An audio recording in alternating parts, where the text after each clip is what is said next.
الحمدللہ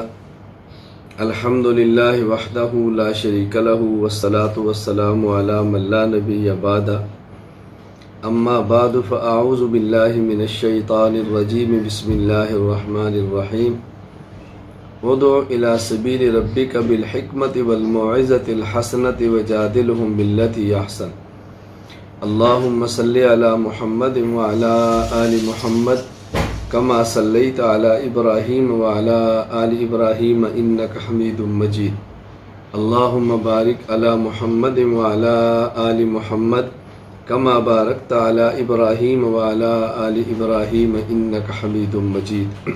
مناظر کے لیے اصول مناظرہ کے حوالہ سے 10 باتوں پر تفصیل سے بات چل رہی تھی۔ اس میں ثبوت مناظرہ کے عنوان پر آپ کی خدمت میں دلائل پیش کیے گئے تھے۔ 2 دن قبل ہمارے آن لائن تخصص فی العقائد الاسلامیہ کے ایک شریک نے بہت مناسب مشورہ دیا اور انہوں نے 2 دلائل کی طرف توجہ بھی کروائی۔ میں نے مناسب سمجھا کہ آج وہ بھی آپ کی خدمت میں پیش کر دی جائیں۔ دلیل نمبر 9، جب آپ فائل میں جائیں گے تو پھر اس کی تھوڑی سی ترتیب بدل جائے گی، یہ 2 اضافی دلیلیں ہیں، اس کو ذہن نشین فرما لیں۔ قرآن کریم سورۃ البقرہ آیت نمبر 26، اعوذ باللہ من الشیطان الرجیم ان اللہ لا یستحیی ان یضرب مثلا ما بعوضۃ فما فوقها فَأَمَّا الَّذِينَ آمَنُوا فَيَعْلَمُونَ أَنَّهُ الْحَقُّ مِنْ رَبِّهِمْ وَأَمَّا الَّذِينَ كَفَرُوا فَيَقُولُونَ مَاذَا أَرَادَ اللَّهُ بِهَذَا مَثَلًا يُضِلُّ بِهِ كَثِيرًا وَيَهْدِي بِهِ كَثِيرًا وَمَا يُضِلُّ بِهِ إِلَّا الْفَاسِقِينَ۔ مشرکین نے قرآن کریم پر اعتراضات کیے۔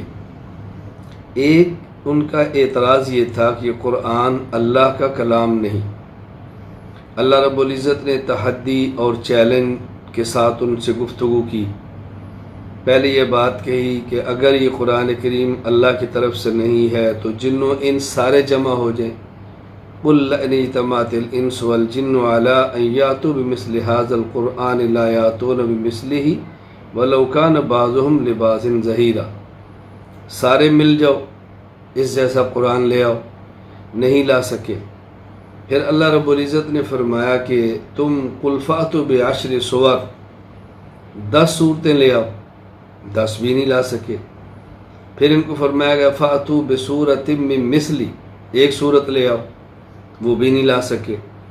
تو جب یہ کفار قرآن کریم کا مثل لانے سے عاجز ہو گئے تو ایک اعتراض انہوں نے یہ کر دیا کہ ہم اگرچہ اس قرآن کا مثل نہیں لا سکے لیکن اس قرآن کے کلام اللہ نہ ہونے پر ایک دلیل یہ ہے کہ اس قرآن کریم میں نہایت خسیس اور گھٹیا چیزوں کا تذکرہ کیا گیا ہے، گھٹیا چیزوں کا ذکر کیا گیا ہے، مکھی کا ذکر ہے، مچھر کا ذکر ہے۔ تو یہ ذکر قرآن کریم میں آنا اس بات کی دلیل ہے کہ بڑے کا یہ کلام نہیں ہے۔ اس کا اللہ رب العزت نے ان کو جواب ارشاد فرمایا ان اللہ لا یستحیی ان یضرب مثلا ما بعوضۃ۔ دیکھو اللہ تعالیٰ قرآن کریم میں مچھر کی مثال دیں یا مکھی کی مثال دیں، اس سے کیا فرق پڑتا ہے؟ اللہ تعالیٰ ایسی مثالیں دینے سے جھجک محسوس نہیں فرماتے۔ اس سے کلام الہی کا معظم اور موقر اور مقدس ہونا متاثر نہیں ہوتا۔ کیوں؟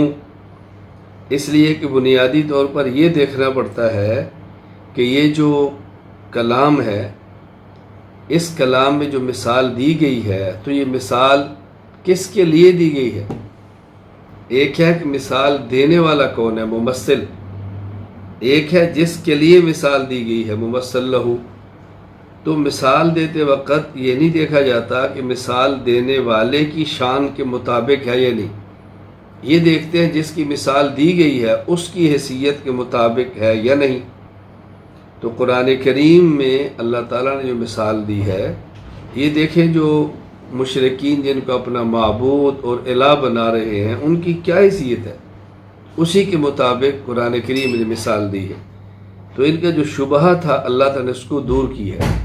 گویا کفار کی طرف سے آنے والے شبہات کا رد کرنا یہ قرآن کریم کا اسلوب اور طرز ہے، اور مناظر اور متکلم بھی شبہات کا رد کرتا ہے، لہذا شبہات کا رد کرنا جو اہل باطل کی طرف سے آئیں یہ قرآن کریم کا اسلوب ہے اور قرآن کریم کا طرز ہے۔ اسی طرح ایک اور دلیل سماعت فرمائیں۔ قرآن کریم سورہ آل عمران آیت نمبر 7، اعوذ باللہ من الشیطان الرجیم، والذی انزل علیک الکتاب منہ آیات محکمات ہن ام الکتاب واخر متشابہات، فاما الذین فی قلوبہم زیغ فیتبعون ما تشابہ منہ ابتغاء الفتنۃ وابتغاء تأویلہ وما یعلم تأویلہ الا اللہ والراسخون فی العلم یقولون آمنا بہ کل من عند ربنا وما یذکر الا اولو الالباب۔ قرآن کریم میں اللہ تعالیٰ یہ بات سمجھا رہے ہیں کہ اللہ تعالیٰ نے قرآن کریم میں جو آیات نازل فرمائی ہیں ان کی دو قسمیں ہیں، نمبر 1 محکمات، نمبر 2 متشابہات، جن کی مراد بالکل واضح ہے، سہولت سے اس کو سمجھا جا سکتا ہے، اس کو سمجھنے میں کوئی دقت اور پیچیدگی نہیں، وہ آیات محکمات ہیں۔ اور یہی قرآن کریم کی آیات بنیادی آیات ہیں جن سے عقائد کو بیان کیا جاتا ہے، اور دوسری آیات وہ ہیں جو متشابہات ہیں، ان کی مراد جب تک اللہ تعالیٰ خود واضح نہ فرمائیں، اللہ کے نبی صلی اللہ علیہ وسلم خود واضح نہ فرمائیں تو واضح نہیں ہو سکتی، ہر آدمی کی رسائی اس تک ممکن نہیں، نہایت دقیق مسائل ہیں۔ اس کے بارے میں ارشاد فرمایا فَأَمَّا الَّذِينَ فِي قُلُوبِهِمْ زَيْغٌ، ٹیڑھے دلوں والے، کجی والے اور شرارتی مزاج کے لوگ یہ انہی آیات کو لے کر گفتگو کرتے ہیں۔ مقصود کیا ہے؟ ایک تو فتنہ پھیلانا اور ایک غلط تعویلات کرنا، حالانکہ اس کا صحیح معنی اللہ کے علاوہ کوئی نہیں جانتا۔ اور جو راسخین فی العلم ہیں وہ اس موقع پر کہتے ہیں آمنا بھی کل من عند ربنا وما یذکر الا اولو الالباب، ہمیں نہ سمجھ آئے تب بھی ایمان لاتے ہیں، یہ ہمارے اللہ کی طرف سے ہے۔ نصیحت عقل والے نصیحت اور عبرت حاصل کرتے ہیں۔ اب یہاں دیکھیں اس آیت کے تحت امام ابو عبداللہ محمد بن احمد بن ابو بکر المعروف قرطبی رحمہ اللہ تعالی اپنی تفسیر الجامع احکام القرآن، امام قرطبی کی وفات سن 671 ہجری، اس آیت کے ساتھ فرماتے ہیں وَهَذِهِ الْآيَةُ تَعُمُّ كُلَّ طَائِفَةٍ مِّن كَافِرٍ وَزِنْدِيقٍ وَجَاهِلٍ وَصَاحِبِ بِدْعَةٍ وَإِنْ كَانَتِ الْإِشَارَةُ بِهَا فِي ذَلِكَ الْوَقْتِ إِلَى نَصَارَى نجران، یہ آیت ہر ملحد، زندیق، ضدی اور بدعتی تمام کو شامل ہے۔ اگرچہ جب یہ نازل ہوئی تو گفتگو نجران کے نصارہ سے تھی، لیکن اس آیت میں سب کی طرف اشارہ ہے، اس آیت میں سب کا ذکر ہے۔ ٹیڑھے اور کجی دل والے جو بھی ہوں، خواہ وہ کافر ہو، خواہ مشرک ہو، زندیق ہو، بدعتی ہو، کسے باشد، تمام کو یہ آیت شامل ہے۔ حضرت شیخ التفسیر مولانا محمد ادریس کاندھلوی نور اللہ مرقدہ وفات سن 1394 ہجری اپنی تفسیر معارف القرآن میں اس آیت کے تحت فرماتے ہیں جب دلائل واضحہ سے توحید کا اثبات اور تثلیث اور ابنیت کا رد اور ابطال ہو گیا تو نصارہ نے عاجز ہو کر بطور معارضہ یہ کہا کہ آپ صلی اللہ علیہ وسلم بھی حضرت مسیح کو روح اللہ اور کلمت اللہ مانتے ہیں، بس یہی الفاظ ہمارے مدعا اس بات کے لیے کافی ہے۔ تو حق تعالی شانہ نے ان آیات میں ان کے شبہ کا جواب ایک عام ضابطہ اور قاعدہ کی شکل میں دیا، جس کے سمجھ لینے کے بعد صدہا اور ہزارہا شبہات اور اشکالات اور نزاعات اور مناقشات کا خاتمہ ہو جاتا ہے، وہ یہ کہ قرآن کریم بلکہ تمام کتب الہیہ میں آیات خداوندی کی دو قسمیں ہیں، ایک محکمات کہ جن کی مراد واضح اور متعین ہو، اور بدنیت ان کے مفہوم اور معنی میں الٹ پھیر کر کے اور ان آیات کے ظاہری الفاظ کو اپنی غرض پر نہ ڈال سکتا ہو۔ یہ آیتیں ام الکتاب اور اصل الکتاب کہلاتی ہیں، جو کتاب الہی اور شریعت اور تمام تعلیمات کی جڑ ہوتی ہیں۔ انہی پر دین اور شریعت کا دار و مدار ہوتا ہے، جیسے آیات توحید، تنزیہ وغیرہ۔ مزید آگے فرماتے ہیں ملحد، زندیق، رافضی، خارجی تمام بدعتی فرقے اس میں داخل ہیں، جس طرح تمام اہل حق راسخین فی العلم میں داخل ہیں، جس کا مصداق اہل السنت والجماعت ہے، جو کتاب و سنت کے محکمات کو مضبوطی سے پکڑتے ہیں اور متشابہات کو محکمات کے ساتھ ملا کر آیات کے معنی بیان کرتے ہیں، اپنی نفسانی خواہشات کی اتباع نہیں کرتے، بلکہ صحابہ کرام رضی اللہ عنہم اور تابعین رحمہ اللہ کے نقش قدم پر چلتے ہیں۔ اب یہاں بھی دیکھیں کتنا واضح، اللہ اکبر، کتنا واضح گفتگو کی گئی ہے اور کتنی واضح بات فرمائی گئی ہے۔ یہاں دو طبقے بیان کر دی ہیں، ایک ہے زندیق، جاہل، بدعتی، اہل باطل، اور ان کے مقابلے میں راسخین فی العلم۔ اہل باطل کا کام شبہات کو پھیلانا اور راسخین فی العلم کا کام شبہات کا ازالہ کرنا ہے۔ یہاں ایک دو باتیں میں عرض کرتا ہوں، ذرا اس کو اچھی طرح سمجھ لیں۔ نمبر ایک، گفتگو احقاق حق اور ابطال باطل کے لیے جس طرح کفار سے کی جاتی ہے، اسی طرح اہل بدعت سے بھی کی جاتی ہے۔ یہ بات ذہن نشین فرما لیں، ضروری نہیں کہ گفتگو کافر ہی سے ہو، بلکہ اہل بدعت جو مسلمان ہے اس سے بھی ہوتی ہے، کیونکہ کجی کی نوعیت الگ الگ ہے۔ ایک کجی کی نوعیت وہ ہے جو کفر والے کے دل میں ہے، ایک کجی کی نوعیت وہ ہے جو اہل بدعت والے کے دل میں ہے۔ کجی اور ٹیڑھا پن تو ہے، ہر ایک اپنے مفادات کے لیے غلط معنی کرتا ہے، تو راسخین فی العلم اس کا جواب دیتے ہیں۔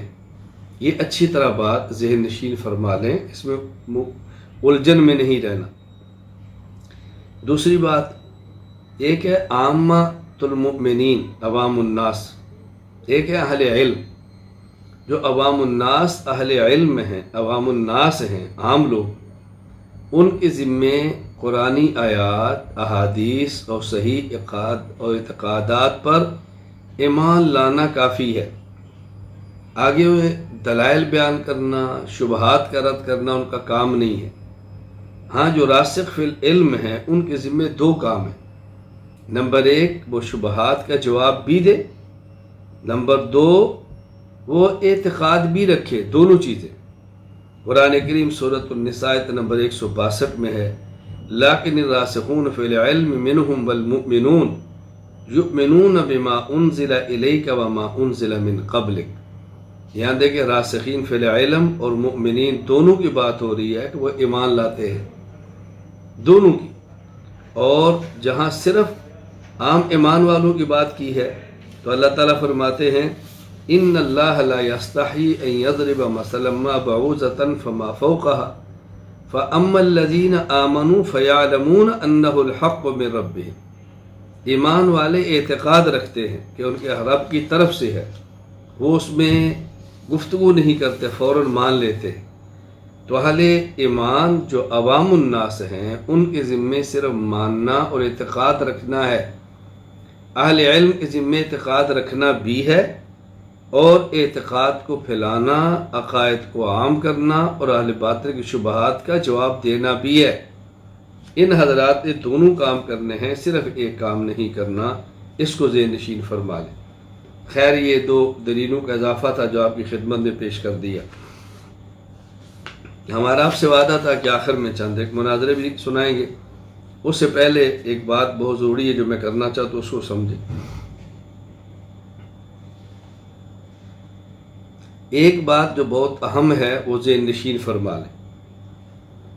ایک ہوتا ہے کسی شخص کا زال اور مضل ہونا، اور ایک ہے کسی کا زار اور مضر ہونا، دو باتیں الگ ہیں۔ ایک ہے زلال اور زلالت، اور ایک ہے ضرر۔ ایک ہے گمراہ اور ایک ہے نقصان، دو چیزیں الگ ہیں۔ یہ دیکھا جاتا ہے کہ کون گمراہ بڑا ہے، اور کبھی یہ دیکھا جاتا ہے کہ مضر اور نقصان دہ زیادہ کون ہے۔ بسا اوقات ایک شخص وہ ضلالت اور گمراہی میں کم ہوتا ہے، لیکن زار اور مضر ہونے میں اور نقصان پہنچانے میں آگے ہوتا ہے۔ عام طور پہ لوگ اس بات کو دیکھتے ہیں کہ بڑا گمراہ کون ہے، ہم اس بات کو بھی دیکھتے ہیں کہ بڑا نقصان دہ کون ہے۔ یہ بات اس لیے میں سمجھا رہا ہوں کہ آپ جب گفتگو کریں گے ایسے لوگوں سے جو مسلمان ہیں لیکن گمراہ ہیں، تو لوگ کہیں گے بھائی گفتگو کرنی ہے تو کفار سے کرو، کفار سے کرو، تم کفار کو چھوڑ کے مسلمانوں کے پیچھے پڑے ہوئے ہو، مسلمانوں کے پیچھے ہاتھ دھو پڑے ہو، اللہ کے لیے آپس میں کیا تم نے دنگا فساد بچا رکھا ہے؟ حالانکہ دنگا اور فساد ہم نے نہیں بچا رکھا، ہم دنگا اور فساد کو ختم کر رہے ہیں۔ تو جس طرح یہ دیکھا جاتا ہے کہ زال اور مضل ہونے میں بڑا کون ہے، یہ بھی دیکھا جاتا ہے کہ زار اور مضر ہونے میں بڑا کون ہے۔ میں اس کی مثال دوں گا تو آپ کو بات آسانی سے سمجھ آئے گی۔ ایک علاقے میں، محلے میں، دیہات یا گاؤں میں مسجد کے امام ہیں اور مسجد کے خطیب صاحب ہیں۔ اس گاؤں میں ایک عیسائی ہے، مکمل گھر ہے ان کا، ان کے چند ایک افراد ہیں، خواتین ہیں۔ اب یہ پورے گاؤں کی صفائی کرتے ہیں، بازاروں کی صفائی کرتے ہیں، گٹروں کی صفائی کرتے ہیں، مسجد کے بیت الخلاء بھی صاف کرتے ہیں۔ جس طرح گھروں کی صفائی کر رہے ہیں، مسجد کے گٹر، بیت الخلاء، غسلخانے وہ بھی دھو رہے ہیں یہ عیسائی۔ اور کچھ دو چار لوگ ایسے بھی ہیں کہ جو مسلمان ہیں، نمازی ہیں، لیکن امام کی عزت ان کو برداشت نہیں، امام کا وقار ان کو برداشت نہیں، لوگوں کا امام سے محبت کرنا انہیں پسند نہیں، اور وہ امام کے خلاف سازش کرتے ہیں۔ یا بعض لوگ ایسے ہیں کہ جس نظم میں وہ کام کرتے ہیں امام صاحب اس نظم کی پابندی نہیں کرتے، تو وہ سمجھتے ہیں کہ جس طریقے پر ہم دین کا کام کر رہے ہیں امام صاحب یوں کیوں نہیں کرتے، پھر وہ امام صاحب کو نکالنے کے لیے سازش کرتے ہیں۔ اب یہ مسلمان بھی ہیں، نمازی بھی ہیں، ماتھے پر محراب بھی ہے، سر پہ پگڑی بھی ہے، اور سفید کپڑے بھی ہیں، قمیص بھی پہنی ہے، دیکھنے میں آپ دیکھو تو پتہ نہیں آپ کو قطب اور ابدال کیا نظر ہیں، لیکن پلان کیا ہے کہ اس امام کو یہاں سے کیسے نکالیں۔ کبھی امام کی بجلی کے بل پر اعتراض ہے، کبھی امام کی گاڑی پر اعتراض ہے، کبھی امام کے کپڑوں پر اعتراض ہے۔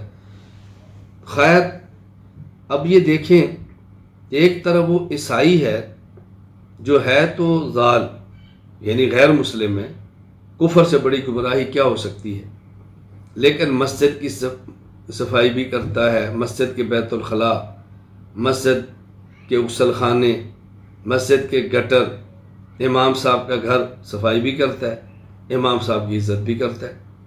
ایک طرف یہ مسلمان ہیں، نمازی بھی ہیں، اور 24 گھنٹے پلان کے امام کو نقصان کیسے دینا ہے، امام کو بدنام کیسے کرنا ہے، امام کو نکالنا کیسے۔ اب ضال اور گمراہ ہونے میں تو عیسائی بہت آگے ہے، لیکن امام اور مسجد جو محلے کی ہے اس کے بگاڑ میں یہ نیک لوگ بہت آگے ہیں۔ یہ ضال یا مضل تو نہیں، لیکن زار اور مضر ضرور ہے۔ اب ذرا بات توجہ سے آپ سمجھنا، امام صاحب مسجد سے باہر نکلے ہیں، گھر جا رہے ہیں، چہرے پر پریشانی ہے، راستے میں ایک شخص ان کو ملتا ہے جو نماز بھی نہیں پڑھتا، روزہ بھی نہیں رکھتا، چہرے پہ داڑھی بھی نہیں ہے، علاقے کا بدماش ٹائپ کا آدمی ہے۔ السلام علیکم ورحمۃ اللہ وبرکاتہ۔ وعلیکم السلام ورحمۃ اللہ وبرکاتہ۔ امام صاحب کیا حال ہے؟ ٹھیک ہے؟ ہاں اللہ کا شکر ہے۔ کچھ آپ پریشان نظر آ رہے، کوئی مسئلہ ہے؟ نہیں کوئی ایسی خاص بات نہیں ہے۔ پھر بھی کوئی بات ہے تو بتائیں۔ نہیں کوئی ایسا مسئلہ نہیں ہے، ہوا تو بتائیں گے۔ نہیں مجھے دیکھیں کچھ بھنک پڑی ہے، کچھ ہمیں شک پڑا ہے۔ امام صاحب بات سنیں، میں کچھ باتیں سن رہا ہوں، ہم تک وہ اطلاع پہنچ رہی ہیں لیکن آپ نہیں بتا رہے۔ دیکھیں میں بے نمازی ضرور ہوں، گناہ گار ضرور ہوں، لیکن علماء اور مسجد سے محبت کرتا ہوں۔ میں جب تک زندہ ہوں انشاءاللہ کوئی آپ کا بال بھی بیگا نہیں کر سکتا۔ آپ دھڑلے کے ساتھ جو مسئلہ جی چاہے بیان کریں، آپ کھل کے دین کی خدمت کریں، آپ کھل کے بیان کریں۔ میں دیکھتا ہوں کہ ہوتا کون ہے آپ کو نکالنے والا۔ آپ ہمت سے کام لیں۔ اب آپ دیکھیں یہ شخص بظاہر فاسق ہے، صالح بھی نہیں ہے، لیکن کس طرح امام صاحب کے ساتھ کھڑا ہوئے۔ اب آپ اپنے ایمان سے بتائیں کہ امام صاحب جو محنت کریں گے اس عیسائی کی فکر کریں گے، اس سے پریشان ہیں، یا ان نمازی کی فکر کریں کہ ان کو میں ٹھیک کروں، مسجد کا ماحول یہ خراب کر رہے ہیں۔ اب مسجد کے ماحول کے اعتبار سے نقصان دہ وہ عیسائی نہیں، غیر مسلم نہیں، بلکہ یہ اپنے ہیں۔ تو اب امام صاحب اگر کبھی گفتگو اپنوں کے خلاف کر دیں تو لوگ کہیں گے جی آپ کفر کے خلاف تو بولتے نہیں ہیں، آپ کو ان کی فکر پڑی ہے، یہ جیسے بھی ہیں نمازی تو ہیں، جیسے بھی اپنے بھی ہیں۔ بھائی امام صاحب نے جہاں یہ دیکھنا ہے کہ ضلالت میں کون بڑا ہوا ہے، یہ بھی دیکھنا ہے کہ نقصان پہنچانے میں کون بڑا ہوا ہے۔ اب آپ ذرا توجہ فرمائیں، ایک یہ شخص جو فاسق ہے اور امام کے ساتھ کھڑا ہے، اور ایک یہ جو صالح ہیں اور امام کی مخالفت میں کھڑے ہیں، تو امام کو پیار کیسے ہوگا، امام کو محبت کیسی ہوگی؟ ذرا غور فرمائیں۔ تو اس پہلو کو ضرور دیکھیں۔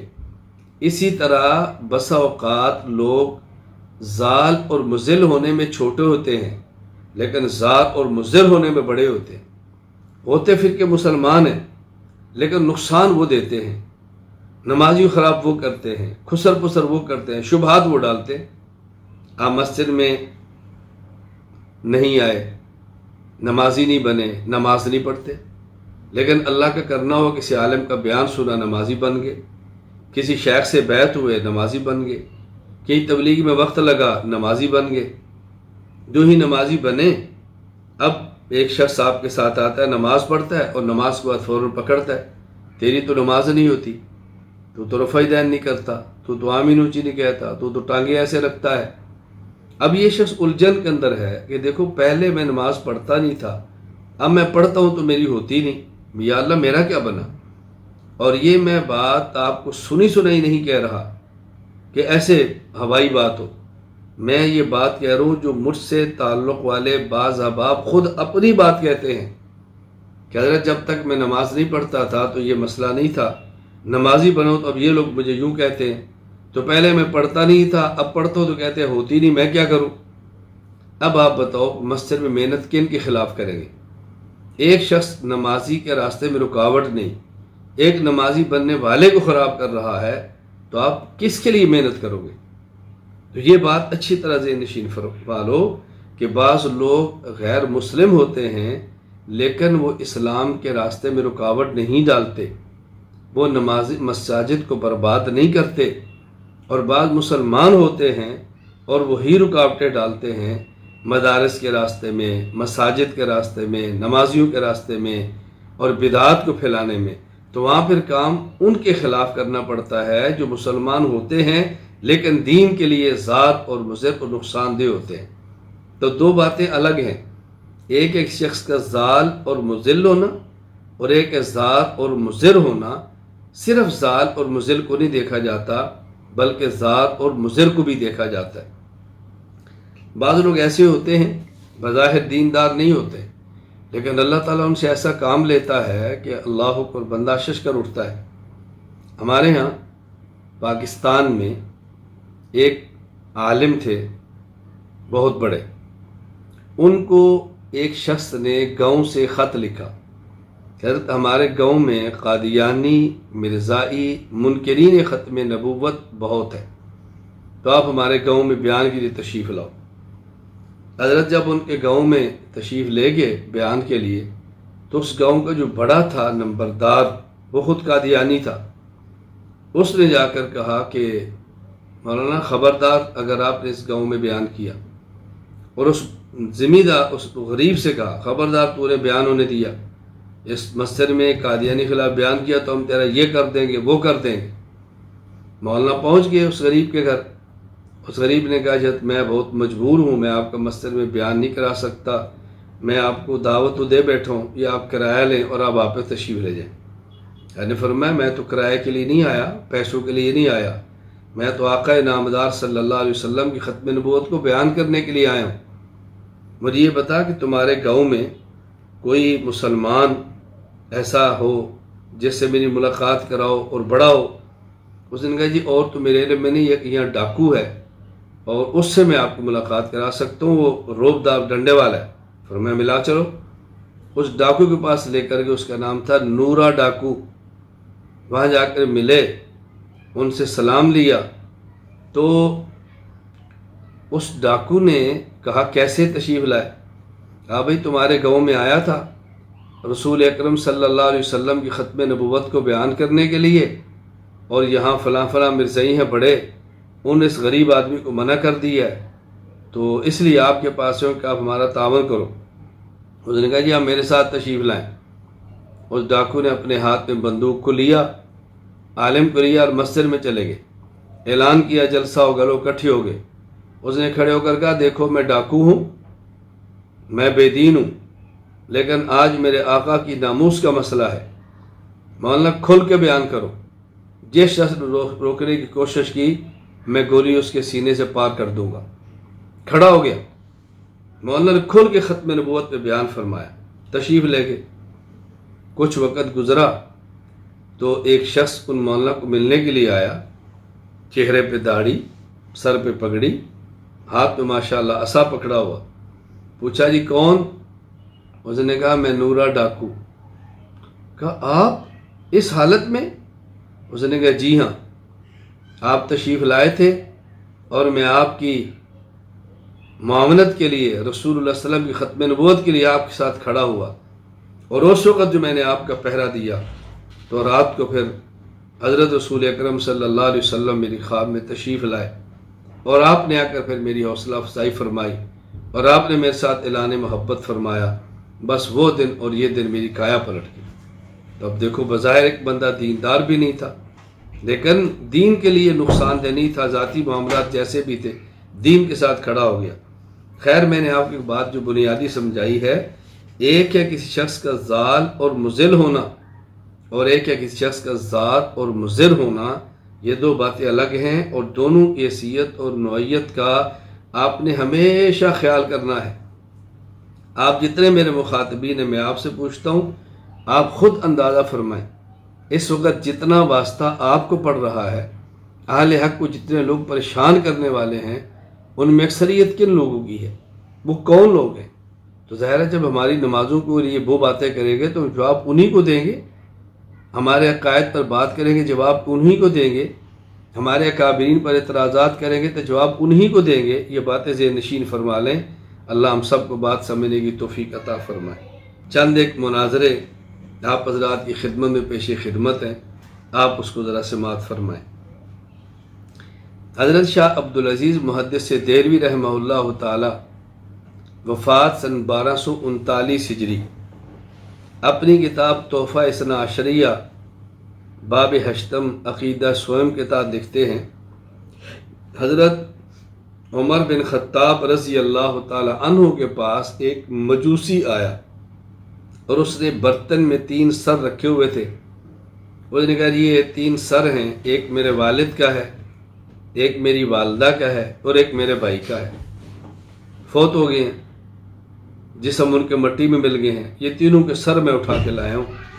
آپ کہتے ہیں کہ کافر ہیں، اور کفار کو جہنم کا اور آگ کا عذاب ہوتا ہے۔ تو اگر ان کو جہنم اور آگ کا عذاب ہوتا ہے تو آگ گرم ہے، ان کے ساتھ ٹھنڈے کیوں ہیں؟ پھر ان کو آگ کا عذاب ہونا چاہیے۔ معلوم ہوتا ہے کہ کافر کو قبر میں عذاب نہیں ہوتا۔ حضرت عمر رضی اللہ تعالیٰ عنہ نے فرمایا کہ وہ سامنے ایک لوہا ہے، وہ لاؤ، اور یہ پتھر لاؤ۔ لوہا اور پتھر لیا، فرمایا اس لوہے کو پتھر پر رگڑو، مارو۔ اس نے مارا، رگڑا تو پتھر گرم ہو گیا۔ حضرت عمر رضی اللہ تعالی عنہ جب وہ چنگاریاں بلند ہوئیں، نہیں پہلے آپ نے فرمایا کہ لوہا اور پتھر لاؤ، وہ لایا۔ فرمایا اس لوہے پہ ہاتھ رکھو، ٹھنڈا ہے یا گرم؟ کہا جی ٹھنڈا۔ فرمایا پتھر پہ ہاتھ رکھو، ٹھنڈا ہے یا گرم؟ کہا جی ٹھنڈا۔ فرمایا اس لوہے کو پتھر پہ رگڑو۔ جب رگڑا تو پتھر سے چنگاریاں اڑیں۔ حضرت عمر نے فرمایا گرم ہے یا ٹھنڈی؟ کہا جی گرم۔ فرمایا جب لوہا بھی گرم ہے، پتھر گرم ہے تو ٹھنڈا ہے، یہ لوہا اور پتھر دونوں ٹھنڈے ہیں تو گرم چنگاریاں کہاں سے آ گئی؟ تو اس نے کہا جی یہ آگ اس پتھر کے اندر تھی جو لوہے کو رگڑنے سے ظاہر ہوئی۔ حضرت عمر رضی اللہ عنہ فرمانے لگے جس طرح پتھر اوپر سے ٹھنڈا ہے، اندر گرمی موجود تھی جو لوہے کے رگڑنے سے ظاہر ہوئی ہے، اسی طرح یہ ماں اور باپ اور بھائی کافر، یہ جو کفر پہ مرے ہیں، ان کی کھوپڑیاں کے اندر جہنم کی آگ موجود ہے جو ظاہر نہیں ہو رہی۔ تو جس طرح پتھر میں گرمی موجود ہوتی ہے لیکن وہ آگ ظاہر نہیں ہوتی، اسی طرح ان میں موجود ہے لیکن ظاہر نہیں ہوتی۔ اس شخص نے کہا کہ مجھے بات سمجھ آ گئی ہے، تو اس نے کلمہ پڑھا اور مسلمان ہو گیا۔ لا الہ الا اللہ محمد رسول اللہ صلی اللہ تعالی علیہ وعلی آلہ وصحبہ وبارک وسلم۔ حضرت امام جعفر صادق رحمہ اللہ تعالی، وفات 148 ہجری۔ حضرت امام فخر الدین رازی رحمہ اللہ نے تفسیر کبیر سورہ بقرہ آیت نمبر 21 اور 22 کے تحت یہ واقعہ نقل کیا ہے کہ حضرت جعفر صادق کے پاس بعض لوگ آئے، زندیق جو اللہ تعالیٰ کے وجود کے منکر تھے، وہ آئے اور انہوں نے حضرت سے گفتگو کی۔ حضرت نے ان سے پوچھا حل رکبت البحر، تم نے سمندر کا سفر کیا ہے؟ اس نے کہا جی ہاں۔ فرمایا حل رأیت احوالہ، کبھی اس سمندر کے سفر کے دوران تمہارا طوفان سے واسطہ بھی پڑا ہے؟ اس نے کہا جی بالکل۔ بل حاجت یومن ریاح ہائلہ فکسرت السفن وغرقت الملاحین، بالکل ایسے ہوا۔ ایک دن ہم کشتی پہ جا رہے تھے، بہت تیز ہوا چلی، اس تیز ہوا نے ملاح کو غرق کر دیا، کشتی کو توڑ کے رکھ دیا۔ تو میں کشتی کے جو ٹوٹے ہوئے پھٹے تھے ان کے ساتھ میں چمٹ گیا، پھر ایک وقت ہے میرے ہاتھ سے وہ بھی چھوٹ گئے۔ اب میں سمندر کی دریا کے موجوں کے حوالے تھا، یہاں تک کہ ان موجوں نے مجھے سمندر کے ساحل پر پھینک دیا اور میں بچ گیا۔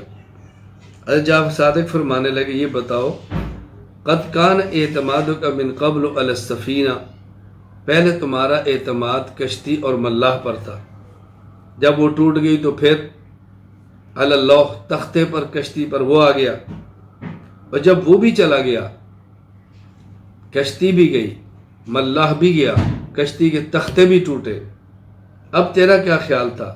تو مر جائے گا؟ کچھ رمق تھی؟ اس نے کہا جی مجھے آس اور امید تو تھی میں پھر بھی بچ جاؤں گا۔ فرمایا اب تجھے امید کس بات کی تھی بتا، کیا تو نے خود کو ہلاکت کے سپرد کر دیا یا امید بھی تھی؟ کہا جی امید کا۔ اب امید کس بات کی تھی؟ وہ خاموش ہو گیا۔ حضرت جعفر صادق فرمانے لگے ان الصانع هو الذي كنت ترجوه في ذلك الوقت وهو الذي انجاك من الغرق فاسلم الرجل على يدي، فرمایا وہی اللہ ہے جس کی طرف تمہیں اس وقت بھی امید تھی کہ مجھے کوئی بچائے گا، اور اس نے پھر تجھے بچایا۔ اسی وقت تو زندیق نے کلمہ پڑھا اور مسلمان ہو گیا۔ لا الہ الا اللہ محمد الرسول اللہ صلی اللہ تعالی علیہ وعلی آلہ وصحبہ وبارک وسلم۔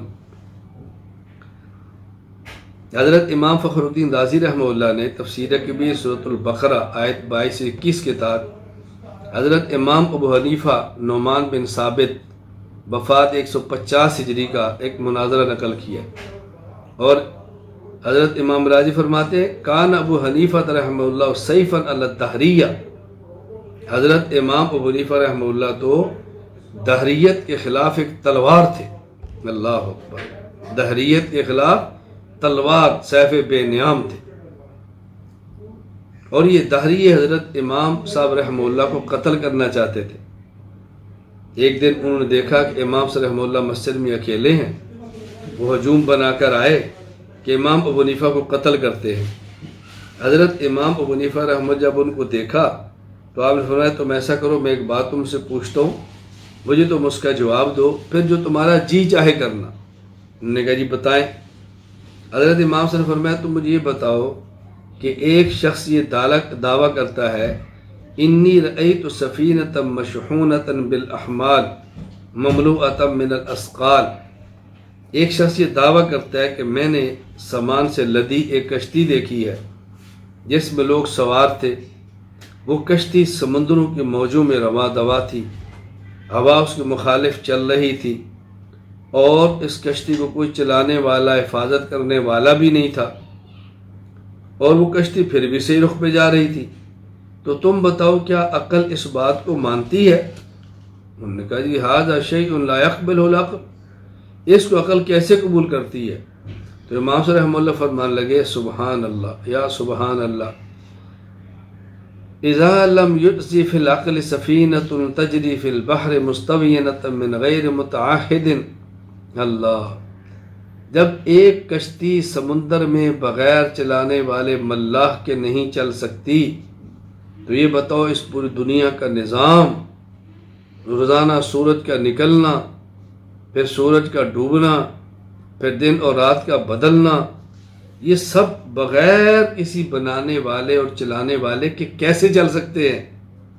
فبکوا جمیعا وقالوا صدقت واغمضوا سیوفہم وتابوا، انہوں نے کہا وہ حنیفہ آپ سچ کہتے ہیں، وہ رو پڑے، اپنی تلواریں نیاموں کے اندر ڈال لی اور وہاں پر خاموش ہو گئے،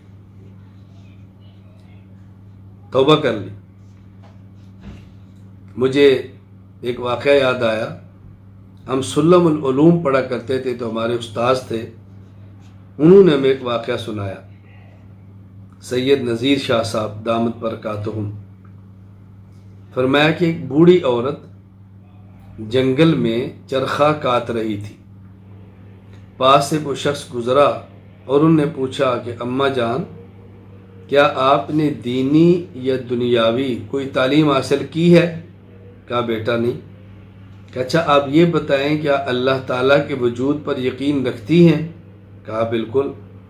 کہا اگر کوئی پوچھے اللہ تعالیٰ کے موجود ہونے پر دلیل کیا ہے تو آپ اماں جان دلیل کیا دیں گی؟ وہ فرمانے لگی کہ میرے پاس اللہ تعالیٰ کے وجود پر دلیل یہ چرخہ ہے۔ کہا جی وہ کیسے؟ اس نے کہا میں چرخے کو چلاتی ہوں تو چل پڑتا ہے، میں نہیں چلاتی تو رک جاتا ہے، تو میرا دل اور دماغ کہتا ہے کہ چرخے کو چلانے والا کوئی نہ ہو تو چرخہ نہیں چلتا، تو سورج کو نکالنے والا کوئی نہ ہو تو کیسے نکل سکتا ہے، رات اور دن لانے والا کوئی نہ ہو تو کیسے ہو سکتا ہے، بارش برسانے والا کوئی نہ ہو تو کیسے برس سکتی ہے، ہوا چلانے والا کوئی نہ ہو تو ہوا کیسے چل سکتی ہے؟ مجھے میرا چرخہ بتا رہا ہے کہ اللہ تعالیٰ موجود ہے۔ پوچھا اللہ تعالیٰ کتنے ہیں؟ بڑھیا فرمانے لگی ایک۔ کیا ایک اللہ کے وجود پر دلیل کیا ایک ہے، زائد نہیں؟ کیا یہ میرا چرخہ؟ کہیں چرخہ ایک اللہ کے وجود پر دلیل کیسے ہے؟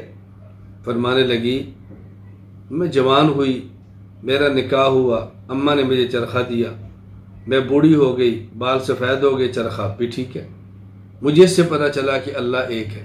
کیوں؟ اگر یہ چرخہ ایک ہوتا اور ہم چلانے والی دو ہوتی، ایک ادھر اور ایک ادھر، میں چاہتی دائیں چلاؤں، وہ چاہتی بائیں چلاؤں، وہ چاہتی دائیں چلائیں، میں چاہتی بائیں چلاؤں، چرخہ ٹوٹ جاتا۔ یہ صحیح اس لیے ہے کہ چلانے والی ایک ہے۔ تو میں بچپن سے جوانی، جوانی سے بڑھاپا دیکھ رہی ہوں، سورج ایک ہی جگہ سے نکلتا ہے، ایک ہی طرف سے نکلتا ہے، ایک ہی سمت سے نکلتا ہے، تو مجھے لگتا ہے کہ نکالنے والا ایک ہے۔ اگر دو ہوتے تو کبھی ادھر سے کبھی ادھر سے، تو ایک لڑائی ہوتی، جھگڑا ہوتا، سورج کا نظام برباد ہو جاتا۔ حضرت امام محمد بن شہاب الدین المعروف امام کردری رحمہ اللہ تعالی، وفات سن 827 ہجری۔ وہ ارشاد فرماتے ہیں کہ حضرت امام اعظم ابو حنیفہ نعمان بن ثابت رحمہ اللہ تعالی کوفہ کی مسجد میں تشریف فرما تھے، تو اذ جاءہ شیخ الرافضہ، اور رافضیوں کا جو بڑا اس وقت شیخ تھا، ان کا مجتہد، ان کا ذاکر جو بھی ہے، وہ آیا اور حضرت امام صلی رحمہ اللہ سے پوچھنے لگا کہ آپ یہ بتائیں کہ رسول اللہ صلی اللہ علیہ وسلم کے بعد سب سے زیادہ طاقتور اور بہادر کون ہے؟ حضرت امام اعظم ابو حنیفہ رحمہ اللہ فرمانے لگے کہ ہم اہل السنت والجماعت رسول اللہ صلی اللہ علیہ وسلم کے بعد سب سے زیادہ طاقتور حضرت علی کو مانتے ہیں، اور تم سب سے زیادہ طاقتور حضرت ابو بکر صدیق کو مانتے ہو۔ یہ الزام تھا صرف اس کو خاموش کرانے کے لیے، ورنہ تو ہمارا موقف ہے کہ اشجع الناس بعد رسول اللہ ابو بکر، خود حضرت علی رضی اللہ عنہ کا بھی یہی ارشاد ہے، اشجع الناس بعد رسول اللہ ابو بکر، کہ حضرت رسول اللہ صلی اللہ علیہ وسلم کے بعد سب سے دلیر اور بہادر ابو بکر صدیق رضی اللہ تعالیٰ عنہ تھے۔ یہ اس رافضی کو سمجھانے کے لیے آپ نے تدبیر اختیار کی، اس نے کہا آپ نے تو بات الٹ کہہ دی، ہم تو سب سے زیادہ بہادر علی کو مانتے ہیں۔ امام صاحب فرمایا نہیں، تم سب سے زیادہ دلیر اور طاقتور ابو بکر کو مانتے ہو۔ کہا جی وہ کیسے؟ کہا رسول اللہ صلی اللہ علیہ وسلم کے جانے کے بعد ہم یہ سمجھتے ہیں کہ خلافت ابو بکر صدیق رضی اللہ تعالیٰ عنہ کا حق تھا، حضرت علی رضی اللہ تعالیٰ عنہ نے دلیری اور شجاعت سے قبول فرمایا۔ آپ کہتے ہو کہ نہیں، رسول اللہ صلی اللہ علیہ وسلم کے بعد خلافت حق حضرت علی رضی اللہ تعالیٰ عنہ کا تھا، اور حضرت ابو بکر صدیق رضی اللہ تعالیٰ عنہ نے یہ حق علی سے چھینا ہے، دیا نہیں ہے۔ تو اس کا مطلب تم نے ابو بکر کو طاقت والا زیادہ مانا نا، اگر علی کو طاقت والا مانتے تو اپنا حق چھین لیتے، تو تم طاقتور ابو بکر کو مان رہے ہو تو علی کو نہیں مانتے۔ اس وقت رافضی بالکل سن کر بات حیران ہو گیا اور خاموش ہو گیا۔ حضرت امام تاج الدین ابو النصر عبد الوہاب بن علی بن عبد الکافی السبکی رحمہ اللہ تعالی، وفات سن 771 ہجری۔ طبقات الشافعیۃ الکبریٰ میں ایک مناظرہ نقل کرتے ہیں حضرت امام شافعی اور امام احمد بن حنبل رحمہ اللہ کے درمیان۔ حضرت امام محمد بن ادریس شافعی رحمہ اللہ وفات 204 ہجری، حضرت امام احمد بن محمد بن حنبل رحمہ اللہ وفات 241 ہجری۔ حضرت امام احمد بن حنبل رحمہ اللہ کا موقف یہ ہے کہ تارک الصلاۃ متعمدن کافر ہوتا ہے، جان بوجھ کر انسان نماز چھوڑے تو دائرہ اسلام سے نکل جاتا ہے۔ تو حضرت امام شافعی رحمہ اللہ تعالیٰ نے امام احمد سے فرمایا، یا احمد اتقول انہ یکفر، کہ جو جان بوجھ کے نماز چھوڑے آپ اسے کہتے ہیں وہ کافر ہیں؟ فرمایا نعم۔ حضرت امام شافعی فرمانے لگے، اذا کان کافرا فبما یسلم، اگر وہ کافر ہے تو اب اس کے مسلمان ہونے کا طریقہ کیا ہوگا؟ امام احمد بن حنبل فرمانے لگے وہ کہے لا الہ الا اللہ محمد الرسول اللہ صلی اللہ علیہ وسلم۔ حضرت امام شافعی نے فرمایا، فالرجل مستدیم لهذا القول لم يترکه، وہ تو ہمیشہ کلمہ پڑھ رہا ہے، اس نے اس کلمے کو چھوڑا تھوڑا کہ دوبارہ پڑھے، کوئی انکار کیا کہ دوبارہ پڑھے، وہ تو کلمہ پہلے سے پڑھتا ہے۔ اب حضرت فرمانے لگے، یسلم بأن یصلی، اس کا حل یہ ہے کہ وہ نماز پڑھے، مسلمان ہو جائے گا۔ امام شافعی فرمانے لگے، صلاۃ الکافر لا تصح ولا یحکم بالاسلام بہذا، جب ایک شخص کافر ہے تو حالت کفر میں اس کی نماز تو ٹھیک نہیں ہوتی، قبول نہیں ہوتی، تو مسلمان کیسے ہوگا؟ اگر آپ فرماتے ہیں کلمہ پڑھے تو کلمہ تو پہلے پڑھ رہا ہے، اگر آپ کہتے ہیں نماز پڑھے تو کافر کی نماز قبول نہیں ہوتی، تو مسلمان کیسے ہوگا؟ کہتے ہیں فنقت احمد و سکت، حضرت امام احمد بن حنبل رحمہ اللہ یہاں پر خاموش ہو۔ اب دیکھیں دونوں مجتہد ہیں، بڑے درجے کے مجتہد ہیں، اور ایک اجتہادی مسئلے پر گفتگو کی جا رہی ہے، پیار اور محبت کے ساتھ گفتگو کی جا رہی ہے۔ حضرت امام احمد بن حنبل رحمہ اللہ تعالی وفات 241 ہجری، ان کا ایک مناظرہ سیر اعلام النبلاء میں درج ہے اور بہت معروف ہے، جس پر حضرت امام احمد بن حنبل رحمہ اللہ نے بہت مشقت بھی اٹھائی ہے خلق قرآن کے مسئلہ پر۔ 3 صدی ہجری میں مسئلہ خلق قرآن کو بہت شد و مت کے ساتھ زیر باس لایا گیا۔ اس وقت جو خلیفہ وقت معتصم باللہ، ان کے دربار میں امام احمد بن حنبل کو بیڑیاں لگا کے لایا گیا۔ خلق قرآن پر 3 دن تک مناظرہ ہوتا رہا۔ حضرت امام احمد بن حنبل تنہا ہونے کے باوجود اپنے موقع پر ڈٹے رہے اور پیچھے نہیں ہٹے۔ بیڑیاں بھی ہیں، قید بھی ہے، تنہا بھی ہیں، لیکن عالم ربانی کی اپنی شان ہے، وہ جو بات کہتا ہے ڈٹ جاتا ہے، اپنے موقف سے پیچھے نہیں ہٹا کرتا۔ یہ عالم ربانی کی شان ہے۔ حضرت امام احمد بن حنبل رحمہ اللہ تعالی، سبحان اللہ، جب امام احمد بن حنبل رحمہ اللہ گفتگو ہوئی ہے تو علامہ شمس الدین ذہبی رحمہ اللہ وفات سن 748 ہجری سیر اعلام النبلاء میں نقل کرتے ہیں، اس وقت خلیفہ نے کہا ناظروہ وکلموہ، یا عبد الرحمن کلمہ، سب سے پہلے ایک عالم تھے عبد الرحمن نام تھا، امام احمد سے گفتگو کرو۔ تو انہوں نے سوال کیا ما تقول فی القرآن، قرآن کے بارے میں آپ کیا کہتے ہیں، مخلوق ہے یا مخلوق نہیں؟ حضرت امام احمد بن حنبل نے فوراً فرمایا ما تقول انت فی علم اللہ، فسکت، اللہ تعالیٰ کا جو علم ہے اس کے بارے میں تم کیا کہتے ہو، اللہ تعالیٰ کے علم کے بارے میں کیا کہتے ہو؟ خاموش ہو گیا۔ یعنی گویا حضرت امام احمد بن حنبل رحمہ اللہ تعالیٰ نے الزامی گفتگو فرمائی، ما تقول فی علم اللہ تعالیٰ۔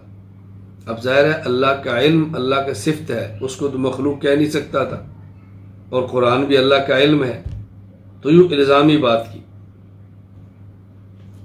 پھر بازو نے کہا قرآن کہتا ہے اللہ تعالیٰ ہر چیز کے بارے میں خالق کل شیء ہے، اور قرآن الیس شیء، قرآن بھی شے ہے۔ جب اللہ ہر چیز کے خالق ہیں، قرآن بھی چیز ہے، تو قرآن مخلوق ہوا۔ حضرت امام احمد بن حنبل رحمہ اللہ فرماتے ہیں اللہ تدمر کل شیء فدمرت الا ما اراد اللہ، جب اللہ کسی ہوا کو حکم دیتے ہیں ہر چیز کو مٹا دو، ہر چیز مٹتی ہے، لیکن جس کو اللہ نہیں چاہتے وہ نہیں مٹتی۔ اللہ اکبر، اس کا ان کے پاس کوئی جواب نہیں بنا۔ پھر ایک اور دلیل پیش کی، کہتے ہیں قرآن کہتے ہیں ما یاتیہم من ذکر من ربہم محدث افیکون محدث الا مخلوقا، قرآن کریم کے ما یاتیہم من ذکر من رب محدث، کہ ہر نیا ذکر اللہ کی طرف سے آتا ہے، تو جو نیا ہوگا وہ پیدا ہوگا تبھی تو نیا ہوگا، تو قرآن کریم کو ذکر کہا جا رہا ہے۔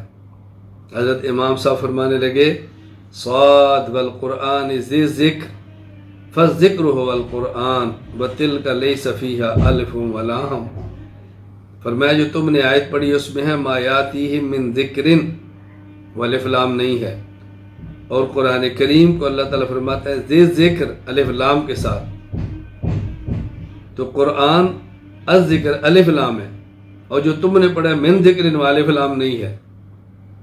ان سے پھر جواب نہیں بنا۔ اللہ اکبر۔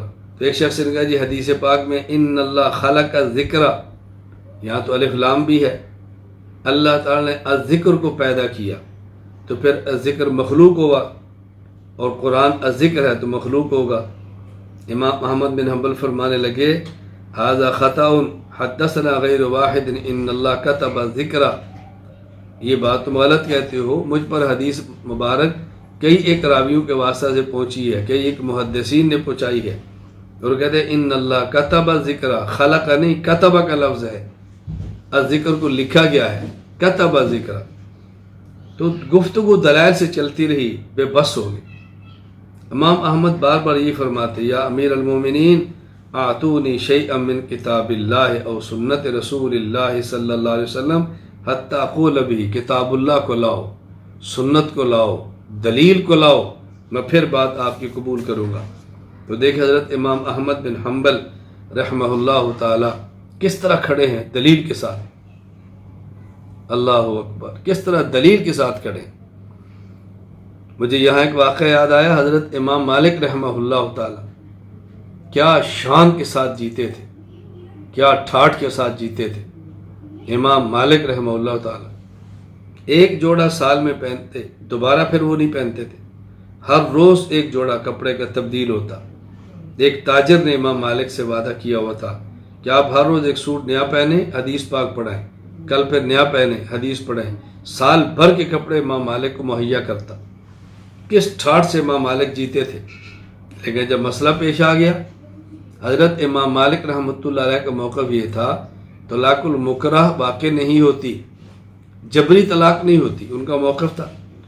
بادشاہ وقت تھا کہ جبری طلاق ہوتی ہے، امام مالک فرماتے ہیں جبری طلاق نہیں ہوتی، کہا گدھے پر بٹھاؤ، مدینہ کی گلیوں میں گھماؤ۔ حضرت امام مالک رحمہ اللہ تعالی گدھے پر بیٹھ کے مدینہ کی گلیوں میں گھوم رہے ہیں، اور حضرت امام مالک رحمۃ اللہ علیہ زور زور سے فرماتے ہیں، من عرفنی فقد عرفنی ومن لم یعرفنی فانا مالک بن انس فاقول طلاق المکرہ لیس بشیء۔ جو مجھے جانتا ہے وہ جانتا ہے، جو نہیں جانتا وہ سنے، میں مالک ہوں اور میں کہتا ہوں طلاق المکرہ نہیں واقع ہوتی۔ آپ علماء ہیں، عالمانہ شان سے جینا سیکھو، حق پہ کھڑا ہونا سیکھو، حق پہ ڈٹ جانا سیکھو۔ یہ بات ذہن نشین فرما لیں، جس نے حق بیان کرنے اور حق کو لے کر چلنے، اس کے راستے مشکلات آنی ہیں، مسائل آنے ہیں، اس نے برداشت کرنا ہے، تو حق نے آگے چلنا ہے۔ جاء الحق وزهق الباطل، حق آئے گا تو باطل دوڑے گا، حق نہیں آئے گا تو باطل کیسے دوڑے گا۔ علماء ربانیین بنو، علماء حق بنو، گناہوں کی لعنت اور دلدل سے نکلو، اپنے اندر غیرت پیدا کرو اور دین حق کے ساتھ کھڑے ہو جاؤ۔ اور یہ یاد رکھنا، اللہ تعالیٰ انسان کی وسعت سے بڑھ کر اس کو مشقت کے اندر مبتلا کبھی نہیں فرماتے۔ اللہ تعالیٰ مدد فرماتے ہیں، طاقت دیتے ہیں، قوت و نصرت اللہ کے ساتھ ہو جاتی ہے، لیکن کچھ امتحان سے گزرنا پڑتا ہے۔ ہمارے اکابر تھے، ان کی ایک شان تھی، ہم نے اپنے اکابر کے نقش قدم پہ چلنا ہے۔ اللہ ہمیں یہ بات سمجھنے کی توفیق عطا فرمائے۔ حضرت امام ابو الحسن علی بن اسماعیل الاشعری الحنبلی رحمہ اللہ تعالی وفات 324 ہجری۔ حضرت کا مناظرہ ہوا معروف معتزلی ابو علی الجبائی، وفات 303 ہجری سے۔ شرح العقائد النسویہ میں یہ مناظرہ موجود ہے۔ چونکہ معتزلہ کے ہاں یہ نظریہ اور عقیدہ ہے کہ جو چیز بندہ کے لیے مفید ہو، اللہ تعالیٰ کے اوپر اس چیز کو اب وجود دینا واجب ہے۔ کہتے ہیں اصلح للعباد، اللہ پر واجب ہے، جو چیز بندوں کے لیے مفید ہے اس کا وجود اللہ پر لازم اور واجب ہے۔ تو حضرت امام ابو الحسن اشعری رحمہ اللہ نے ابو علی جبائی معتزلی کو پوچھا، سبحان اللہ، فرمایا ما تقول فی ثلاثت اخوۃ، تم یہ بتاؤ کہ تمہاری رائے کیا ہے 3 بھائیوں کے بارے میں۔ ایک بھائی نیک ہے، ایک مجرم ہے، اور ایک بچپن میں فوت ہوا۔ اب جو نیک تھا وہ تقوی کے ساتھ دنیا سے گیا تو اس کو اللہ تعالیٰ ثواب دیں گے، جنت۔ نافرمان گناہوں کے ساتھ گیا، اس کو جہنم دیں گے، عذاب۔ اور جو شخص بچپن میں فوت ہوا، اب اس کو کیا دیں گے؟ ان تینوں کو اللہ تعالیٰ کیا دیں گے؟ ایک جوانی میں فوت ہوا اور نیک تھا، جوانی میں فوت ہوا تو برا تھا، ایک بچپن میں فوت ہوا، کیا دیں گے؟ اس نے کہا جی پہلا جو نیک تھا اس کو جنت، جو برا تھا اس کو جہنم، اور یہ جو بچپن میں فوت ہوا اس کو نہ ثواب نہ عقاب، نہ جنت نہ جہنم۔ حضرت امام اشعری فرمانے لگے اگر یہ جو چھوٹا ہے بچہ یہ کہے اے اللہ مجھے آپ نے کیوں بچپن میں موت دے دی، آپ نے مجھے جوانی تک کیوں نہیں رکھا، میں نیک اعمال کرتا اور آج مجھے بھی جنت ملتی، تو کہتے ہیں اللہ تعالیٰ فرمائیں گے کہ میرے علم میں تھا اگر تو بڑا ہوتا تو تو نافرمان بنتا اور جہنم میں جاتا، اس لیے میں نے تیرے لیے یہی بہتر تھا کہ تجھے بچپن میں موت دے دوں، یہ بہتر تھا۔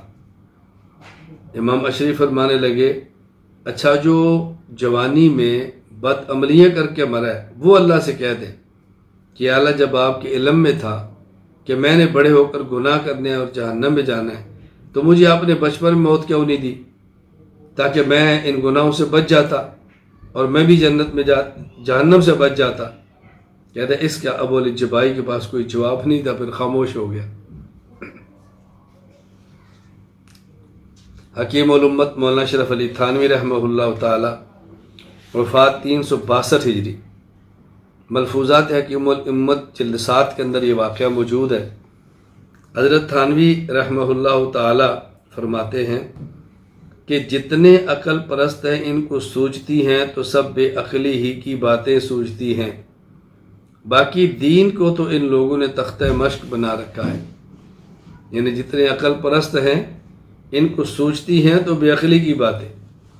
حضرت تھانوی رحمہ اللہ فرماتے ہیں کہ ریاست رامپور میں ایک ریاست کے شخص نے، خاندان ریاست کے آدمی نے مجھ سے سوال کیا معراج کے متعلق آپ کی رائے کیا ہے؟ میں نے کہا بھی میں تو مذہبی آدمی ہوں، رائے کیا ہوتی ہے، مجھ سے تو میرا مذہب اور عقیدہ پوچھو۔ اس نے کہا اچھا معراج کے متعلق آپ کا عقیدہ کیا ہے؟ میں نے کہا میرا عقیدہ معراج جسمانی ہوئی ہے رسول اللہ صلی اللہ علیہ وسلم کو۔ کہنے لگا اس کی دلیل کیا ہے؟ میں نے کہا معراج جسمانی عقلاً ممکن ہے اور نقلاً ثابت ہے، اور جس ممکن کے وقوع پر نقل صحیح دال ہو وہ ثابت ہوتی ہے، یعنی معراج جسمانی عقلاً ممکن ہے نقلاً ثابت ہے، اور جو چیز عقلاً ممکن ہو وہ نقل سے ثابت ہو دلیل سے تو اس کو ثابت مانا جاتا ہے۔ تو پھر مجھے کہنے لگا کہ اس کی کوئی نظیر بھی ہے؟ حضرت رحمۃ اللہ علیہ فرمانے لگے یہ جو آپ نظیر مانگتے ہیں تو اس نظیر کی بھی کوئی نظیر مانگیں گے، پھر جو نظیر کی نظیر ہے اس کی نظیر بھی چاہیے ہوگی، تو کسی جگہ پر تو جا کر رکنا ہی پڑے گا نا، تو بہتر ہے کہ آپ یہیں رک جائیں، بہتر ہے کہ آپ یہیں رک جائیں۔ اس نے کہا جی میرے سمجھ میں نہیں آ رہی۔ حضرت فرمانے لگے کہ آپ سمجھتے ہی نہیں، میرے پاس اس کا کیا علاج ہے؟ اگر یہ قاعدہ سمجھ لیتے اور کچھ عقل اور فہم ہوتا تو عمر بھر کے لیے نظیر کا سبب بھول جاتے۔ تو حضرت تھانوی رحمۃ اللہ کی اتنی پیاری گفتگو فرمائی ہے، اللہ تعالی ہمیں اپنے اکابر کی قدر کرنے کی توفیق عطا فرمائے۔ میں گزارش کیا کرتا ہوں اچھی طرح بات سمجھ لیں۔ ایک ہوتی ہے دلیل کے ساتھ مناظرہ، ایک ہوتا ہے ہمارے ہاں جٹ جپھا۔ جٹ جپھا کا معنی کیا ہوتا ہے؟ کچھ لوگ پہلوان ہیں اور وہ کشتی کرتے ہیں اصولوں کے ساتھ، اور بعض اناڑی ذمہ دار میدان میں اترتے ہیں تو وہ کشتی اصولوں سے نہیں کرتے، بس مخالف کو گرانا ہوتا ہے جیسے بھی گرا دے، اسے کہتے ہیں جٹ جپھا۔ تو عالم تو دلیل سے بات کرتا ہے اور جو غیر عالم ہے وہ جٹ جپھا ڈالتا ہے، ان کا اپنا طرز ہوتا ہے، وہ اپنی گفتگو کرتے ہیں۔ ہم نے ایسے بہت سارے مناظرے بھی دیکھے بھی ہیں، سنے بھی ہیں کہ جو لوگ عالم نہیں ہوتے لیکن پھر بھی گرفت کس انداز میں کر لیتے ہیں۔ میں اس پر ایک دو واقعات آپ کی خدمت میں پیش کرتا ہوں۔ کہتے ہیں ایک مرتبہ ایک شخص کا مناظرہ ہوا اور وہ عیسائی تھا، عیسائیوں کا پادری۔ گفتگو چل پڑی ایک طالب علم سے، حضرت عیسیٰ علیہ السلام کی الوہیت اور بنیت کے حوالے سے۔ عیسائی پادری کا موقف یہ تھا کہ اللہ تعالیٰ کے بیٹے ہیں، مسلمان طالب علم کو موقف یہ تھا کہ اللہ تعالیٰ بیٹے سے پاک ہے۔ ان کے درمیان کو گھنٹہ ڈیڑھ گفتگو چلتی رہی۔ تو کہتے ہیں ایک بوڑھا آدمی تھا، ان پڑھ تھا، اس نے کہا طالب علم سے، مولوی جی مجھے موقع دو، اس سے میں بات کروں۔ انہوں نے کہا بابا جی پادری ہے، بڑا کھراڑ قسم کا ہے، گفتگو چل رہی ہے، پر میں نہیں، مجھے موقع دیجیے میں اس سے بات کروں۔ لوگوں نے پھر کہا، لیکن وہ بابا جی سمجھے کہ اس طالب علم سے قابو نہیں آ رہا، عالم تو نہیں تھے لیکن وہ سمجھتے ان سے قابو نہیں آ رہا۔ تو انہوں نے کہا نہیں، مجھے موقع دو میں بات کروں۔ خیر لوگوں نے موقع دیا۔ وہ جو بابا جی عالم نہیں تھے، انہوں نے عیسائی پادری سے پوچھا کہ یہ بتاؤ اللہ تعالیٰ کی عمر کتنی ہے؟ کہا جی اللہ تعالیٰ تو ہمیشہ سے اربوں خربوں سال سے بھی زیادہ۔ کہا اچھا یہ بتاؤ اللہ تعالیٰ کی طاقت کتنی ہے؟ اس نے کہا جی وہ تو ان اللہ علی کل شیء قدیر ہے، کیا کہنا ان کی طاقت کا۔ اچھا یہ بتاؤ اللہ کے بیٹے کتنے ہیں؟ انہوں نے کہا جی ایک، عیسیٰ علیہ السلام۔ اچھا یہ بتاؤ اس ایک بیٹے کا کیا بنا؟ کہا یہودیوں نے سولی پہ چڑھا دیا، صلیب پہ لٹکا دیا۔ بابا جی کہنے لگے حیرانگی ہے تمہاری عقل پہ، پھر تو اس اللہ کو چھوڑ کر تو مجھے اللہ مان لو۔ دیکھو میری 60 سال عمر ہے، وہ 10 میرے بچے ہیں، میرے دشمن سے کو میرے ایک بچے کی طرف میری نگاہ سے بھی اٹھا کر دیکھے تو میں دیکھتا کیسے ہے؟ یہ کیسا خدا ہے، اتنی طاقت، اتنی عمر، ایک بچہ اس کو بھی اس کے دشمن نے مار کے رکھ دیا۔ کوئی عقل کی بات کرو۔ اب اس کا عیسائی پادری کے پاس کوئی جواب نہیں بن پڑا۔ اب دیکھو کیسی پتے کی دلیل کے ساتھ بات کی ہے، عالم نہیں تھے لیکن بات کر دی۔ اچھا اسی طرح ایک مناظرہ طے ہوا انگریز کے دور میں منکرین ختم نبوت قادیانیوں کے ساتھ۔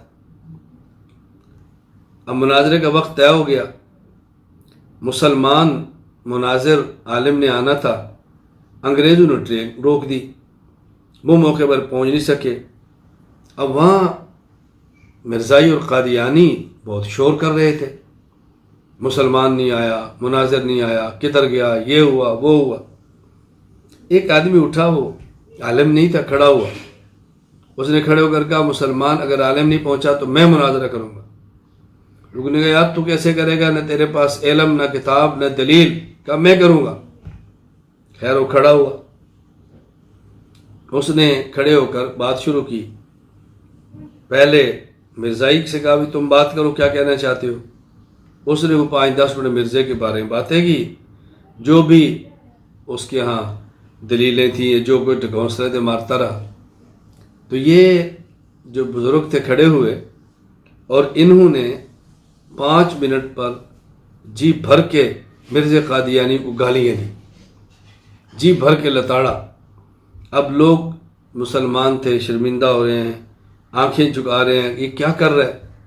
خیر وہ عیسائی جب پادری کھڑا ہوا اور مرزائی کھڑا ہوا، اس نے اٹھ کر کہا دیکھو یہ کیسا آدمی ہے، مرزا صاحب ایسے تھے ویسے تھے ویسے تھے، اور اس نے تو گالیاں دی ہیں، تو دلیل کا جواب نہیں دیا۔ یہ کیسا مناظر ہے جو دلیل نہیں دیتا، گالیاں دیتا ہے۔ اس شخص کو مناظرے کا حق ہی نہیں ہے، گفتگو کا سلیقہ نہیں ہے۔ تو جب وہ بیٹھا تو پھر کھڑے ہوئے، لوگوں نے کہا بیٹھ چکا، نہیں میں اس کا جواب دوں گا، اس نے جو بات کی میں نے جواب تو دینے۔ اب لوگوں کے ذہن میں تھا پہلے شرمندہ کیا، مزید شرمندہ کرے گا۔ یہ کھڑے ہو کر کہنے لگے دیکھو میں نے 5 منٹ مرزا قادیانی کو گالی دی، تو یہ مرزائی کہتا ہے کہ اس کو مناظر بننے کا حق نہیں، کہ اس کی زبان ٹھیک نہیں ہے۔ تو وہ مرزا جس نے رسول اللہ صلی اللہ علیہ وسلم اور مسلمانوں کو بکا ہے، مجھے بتاؤ اس کو نبی بننے کا حق کیسے ہے؟ گالیاں دینے والے کو مناظر بننے کا حق نہیں ہوتا، تو گندی زبان والے کو نبی بننے کا حق کیسے ہو سکتا ہے؟ اس نے کیا کچھ نہیں بکا، اس کے پاس کوئی جواب نہیں تھا، کوئی جواب، خاموش ہو گیا۔ فبہت الذی کفر۔ ہمارے ہاں پنجاب میں ایک بزرگ تھے، عالم نہیں تھے، 70 سال کے قریب عمر تھی۔ میرے بیانات سنے، محبت ہو گئی، تو وہ مناظر نہیں، اپنی زبان میں مجھے مناظرے کہتے تھے کہ مجھے میری بڑے مناظرے کے ساتھ دوستی ہے، فلاں مناظرے کے ساتھ میری یاری ہے۔ میں کبھی اس علاقے سے گزرتا تو ضرور ان کو ملتا تھا. کبھی کبھی بیٹے سے کہتے مجھے فون میں لا کر دو، میں نے بات کرنی ہے. نہ بیچارے اردو لکھ سکتے ہیں نہ بول سکتے ہیں، بات کرنی ہے. پھر مجھے پیار سے کہتے اس علاقے سے کبھی گزر ہو تو میں نے تمہاری لیے شیرینی رکھی ہے، میں لیتے جانا، مٹھائی رکھی ہے. پھر وہ کچھ پیسے رکھے ہوتے میں جاتا تو ہدیہ پیش کرتے.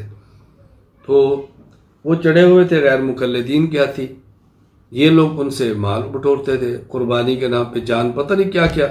خیر جب مجھ سے جڑے تو ان کا وہ دانہ پانی بند ہوا. پھر ان کے پاس ایک غیر مقلد لڑکا گیا اور اس نے جا کر ان سے کہا کہ آپ ایسا کریں، مجھے ایک بات بتائیں. ہاں کیا بات ہے؟ میں نے کہا جی آپ نماز میں رفع الیدین کیوں نہیں کرتے؟ یہ میرے بیانات سنتے رہتے تھے. تو انہیں فرمایا کہ نہیں کرتے. اس نے کہا دلیل کیا ہے؟ تو یہ فرمانے لگا کہ تم کرتے ہو، میں نہیں کرتا. دلیل اس کے ذمہ ہوتا ہے جو کرے، اس کے ذمہ نہیں ہوتا جو نہ کرے. تم دلیل دو، میں کیوں دوں؟ وہ کہنے لگا جی دیکھیں یہ جو رفع الیدین کرنا ہے یہ 70 صحابہ کرام سے ثابت ہے رضی اللہ عنہ. وہ فرمانے لگا اچھا یہ بتاؤ صحابہ کرام کی تعداد کتنی؟ اس نے کہا جی 1,24,000 کے قریب. انہوں نے کہا چلو 1,24,000 میں 70 تیری طرف ہے، باقی ساری میرے طرف ہے، تو نہ کرنے والے کون سے کم ہیں؟ اب اس کو کوئی جواب نہیں بنا. تو میں گزارش ہی کر رہا تھا اللہ تعالیٰ نے لیاقت اور صلاحیت عطا فرمائی ہوتی، اس کو استعمال کریں، دلائل کے ساتھ چلیں، عقل مندی کے ساتھ چلیں. آخر میں ایک واقعہ پیش کرتا ہوں. رئیس المناظرین حجت اللہ فی الارض حضرت مولانا محمد امین اکاڑوی نور اللہ مرقدہ فرمایا کرتے تھے ایک وقت وہ تھا کہ اہلیت مناظرہ کی پرندوں میں بھی تھی. میں نے ایک واقعہ سنایا، فرمایا حضرت سیدنا سلیمان علیہ السلام نے پرندوں کی حاضری لی تو ایک مرتبہ ایک پرندہ غائب تھا. کہا وہ فلاں پرندہ کدھر ہے، اس کو بلا کے لاؤ. بندہ گیا تو اس نے کہا جی وہ تو مناظرہ ہو رہا ہے، مجھے ثالث بنا کے رکھا ہے، تو میں مناظرے سے فارغ ہو کر ابھی حاضر ہوتا ہوں. حضرت سلیمان علیہ السلام فرمایا جب یہ فارغ ہو تو کہنے میرے پاس فوراً آئے. مناظرہ ختم ہوا، یہ چلا گیا. تو اس سے پوچھا کہ مناظرہ تھا؟ کہا جی ہاں. تو ثالث تھا؟ جی ہاں. مناظرے کا عنوان کیا تھا؟ کہا جی مناظرہ کا عنوان یہ تھا کہ یہ بتائیں منہ افضل ہے یا پیٹھ افضل ہے. ایک پرندہ کہتا منہ افضل ہے، ایک کہتا پیٹھ افضل ہے. حضرت سلیمان اسلام فرمانے لگے کہ جو کہتا ہے منہ افضل ہے تو بات سمجھ آ رہی ہے، جو کہتا ہے پیٹھ افضل ہے اس کی بھی دلیل تھی. کہا جی آپ دلائل سنیں تو حیران رہ جائیں، کیا دلیل دی؟ اس نے کہا جس شخص نے کہا نا پیٹھ افضل ہے اس کی دلیل یہ تھی کہ دیکھو ایک ہے آدمی متکبر اور ایک ہے متواضع. منہ متکبر ہے، ہر وقت اوپر اور کھلا رہتا ہے. پیٹھ متواضع ہر وقت جھکی اور چھپی رہتی ہے، اور متواضع متکبر سے افضل ہوتا ہے. حضرت سلیمان اسلام فرمانے لگے وہ جو کہتا ہے منہ افضل ہے اس نے کیا دلیل دی؟ کہا جی اس نے کہا نا منہ افضل ہے، اس نے کہا کہ منہ سے اللہ کا نام لیتے ہیں، منہ پاک ہوتا ہے، پیٹھ سے نجاست اور پخانہ نکلتا ہے. تو جہاں سے نجاست اور پخانہ نکلے ناپاک جگہ ہوتی ہے، جہاں اللہ کا نام لے وہ پاک ہے، اور پاک جگہ ناپاک سے افضل ہوتی ہے. حضرت سلیمان نے پوچھا پھر اس نے اس کا جواب کیا دیا؟ کہا جی آپ جواب سنیں دنگ رہ جائیں. کیا جواب دیا؟ کہ اس نے کہا تھا دیکھو نجاست کی 2 قسمیں ہیں. ایک نجاست ہے جو منہ سے نکلتی ہے، ایک نجاست ہے جو پیٹھ سے نکلتی ہے. پیٹھ سے نکلتا ہے پخانہ اور منہ سے نکلتا ہے کفر. اور پیٹھ والی نجاست ایسی ہے جو ایک لوٹا پانی سے پاک ہو جاتی ہے، اور یہ منہ سے کفر کی نجاست ایسے پورا سمندر لا دو تب بھی پاک نہیں ہوتی. تو اس کی ناپاکی تو اس سے بڑی ہوئی ہے. حضرت سلیمان علیہ السلام فرمانے لگے دلائل تو بڑے وزنی ہیں، تم نے فیصلہ کیا کیا؟ اس نے کہا جی میں نے ان دونوں کے درمیان فیصلہ کیا ہے، ایک ہوتا ہے با ادب، ایک ہوتا ہے بے ادب. با ادب کا منہ افضل ہے اور بے ادب کی پیٹھ افضل ہے، اس لیے کہ با ادب کے منہ سے غلاظت نہیں نکلتی اور بے ادب کے منہ سے کفر اور بدعت اور گستاخی بے ادبیوں کی نجاست نکلتی رہتی ہے. تو یہ فیصلہ کیا. اللہ ہم سب کو با ادب بنائے اور بے ادبی سے محفوظ رکھے. باقی انشاءاللہ العزیز آپ حضرات کے تمام سوالات کے جوابات کل دیے جائیں گے، اور اس کے بعد انشاءاللہ پھر اگلے سبق کا آغاز ہوگا. ابھی میں کچھ وقت باقی آپ کو دیتا ہوں، کوئی ضروری بات کرنی ہو آپ کر لیں، کوئی بتانی ہو بتا دیں، کوئی پوچھنی ہو پوچھ لیں۔ اللہ تعالیٰ ہم سب کو بات سمجھنے کی، سمجھانے کی، پھیلانے کی توفیق عطا فرمائے۔ وآخر دعوانا الحمد للہ رب العالمین۔